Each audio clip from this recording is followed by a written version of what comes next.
हरे कृष्णा।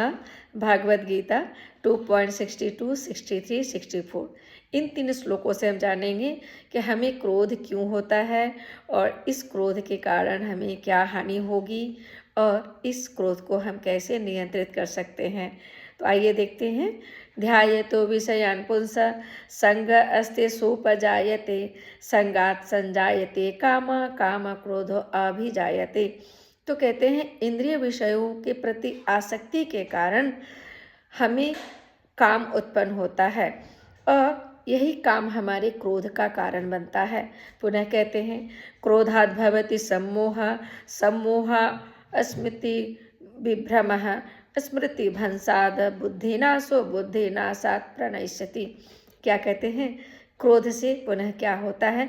क्रोध से मोह उत्पन्न होता है और मोह से स्मरण शक्ति का विभ्रम हो जाता है और जब स्मरण शक्ति भ्रमित हो जाती है तो बुद्धि नाश हो जाती है और बुद्धि नाश होने से मनुष्य क्या है?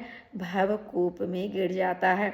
तो कहते हैं भौतिक विषयों के प्रति आसक्ति के कारण हमें क्या है? कामनाएं उत्पन्न होती है। कामनाएं यदि पूर्ण होती है तो लोभ उत्पन्न होता है और यदि पूर्ण नहीं होती है तो क्रोध उत्पन्न होता है और क्रोध से कहते हैं कि हमारी क्या है? स्मृति चली जाती है। स्मृति चली जाती है तो क्या है? हमारी बुद्धि का नाश होता है और इस प्रकार क्या है? हम भवकूप में गिर जाते हैं। लेकिन वही इसका निदान भी भगवान बता रहे हैं अगले श्लोक में 2.64 में। राग द्वेष विमुक्तस्तु विषयान इंद्रियश्चरण आत्मवैश्यर्विधे आत्मा प्रसादमधिगच्छति। तो क्या कहते हैं भगवान? किंतु समस्त राग द्वेष से मुक्त एवं अपने इंद्रियों को संयम द्वारा वश करने में समर्थ व्यक्ति भगवान की पूर्ण कृपा प्राप्त कर सकता है। तो इसे हम कैसे जीत सकते हैं? जो भौतिक विषयों के प्रति हमारी आसक्ति है, राग है, द्वेष है, अर्थात राग है शुभ वस्तुओं से और अशुभ वस्तुओं से जो द्वेष है, तो इससे हमें मुक्त होना है।